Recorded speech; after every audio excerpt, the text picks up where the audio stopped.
my name is Angela. I am the owner of Scribbler Experiment Coloring Designs. We are currently standing in my craft show booth because it seemed like the best place to do an introduction video and tell you a little bit about who I am, what I do, and I guess how I got to start doing this. So I have been doing this for almost 7 years now, 7 years in November, and I am a coloring fabric designer. What on earth does that mean? Because it's kind of a weird job title. Yes, I design black and white fabric patterns that you can color in using markers. Like this is one of my throw pillows. The front of it is kites, and you would use markers to color this in. What kind of markers should you use? That's also a really great question. There are two very good options, but also like the sky is the limit. My goal is to get you to be as creative as you can possibly be. So like if you've got ideas a little bit outside what I'm telling you now, go for it. I love to see what people come up with. These are my two favorite options. So you can either go permanent or washable. As far as washable goes, Crayola makes these ultra clean washable markers. Do not ever buy the regular Crayola washable markers. You always want the ultra clean ones. They come out completely. Like it's amazing. You will thank me. All of my fabric items from, I don't know, my placemats to my lunch bags, these are all cotton fabric. They wash really well. No fancy washing instructions, just do laundry. If you want to wash it out and do it again though, Crayola, the ultra clean ones, totally the way to go.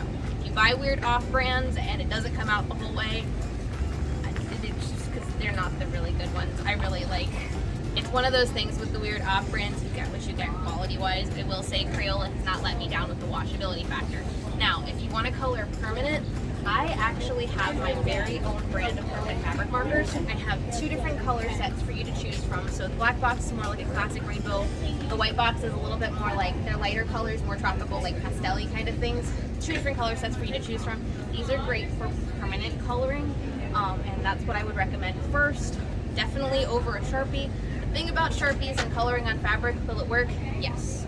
It will bleed a little bit more though, and like a lot of people find that very frustrating. So if you are one of those people that will find it's frustrating, use a fabric marker over a Sharpie just because this ink is designed specifically for fabric, okay? The other fun thing about my fabric markers is there's a double-sided kind.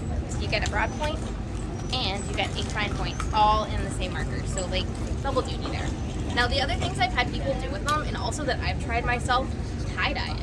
What do I mean by tie-dye? You can literally put tie-dye on this. I've also found this really cool like spray dye before that you can use. Hi, Amy. I've also had people use like marker on it to begin with and then go over with like puffy paint and things. The sky is literally the limit. So like if you've got cool things you want to do to my fabric, awesome, that's what it's here for. Now as far as the question of how I got started, that's actually a really good one and it's a little bit weird. So I used to work at a little used bookstore called Once and Again Books, okay? So this was like 7 years ago when the adult coloring craze first hit. And if you didn't know there was an adult coloring craze, I don't know how you missed it, but about 7 years ago, grown-ups figured out that they can color too, and just coloring stuff, like really complicated coloring stuff became really popular all of a sudden. All these cool adult coloring books come out, and I was working at this bookstore, and I was looking at these, and I was like, well, I wonder if I could make my own version of this. And I actually designed my first coloring bookmark pack ever. So this right here, my Christmas coloring bookmarks, these are actually my first ever coloring bookmark set, which is crazy that I still have them. I know like the packaging has gotten a bit of glam up since I first created them, but like this is the first set I ever created. They let me sell them at the store. I did well enough that I kind of created another pack, and created another pack, and created another pack. And so now I have a ton of these coloring bookmarks still. They're definitely things that I still carry, and I still design new ones, but these are actually how I got started. And like, I have a ton of fabric stuff, right? So all of this stuff actually got started as bookmarks, believe it or not. So I had been selling these for a while, and fast forward in time a little bit, and I have a fashion designer friend, and she started making her own fabric patterns. And my brain thought, well, if she can do it, I can probably figure out how to do it too. So at this point, I figured out how to make my very own fabric pattern just to see if people would actually A, want to color on fabric, and B, if I can do it in the first place. This candy print right here, it's really complicated. This is actually the first coloring print I ever made. This cupcake print right here, this is my second.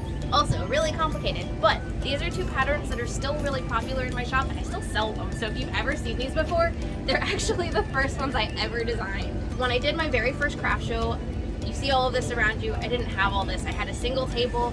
My friends really helped me. We had other miscellaneous things I'd made. Like I was making baby quilts at the point when I first started my business. And I started it with 2 fabric patterns and all of this miscellaneous stuff. Fast forward in time about 7 years, well, 6.5 if we're technical. Here we are in the coloring booth. And this is now my full-time job. So it took me a lot of time to build it up to be what it is. I'm really proud of what it is.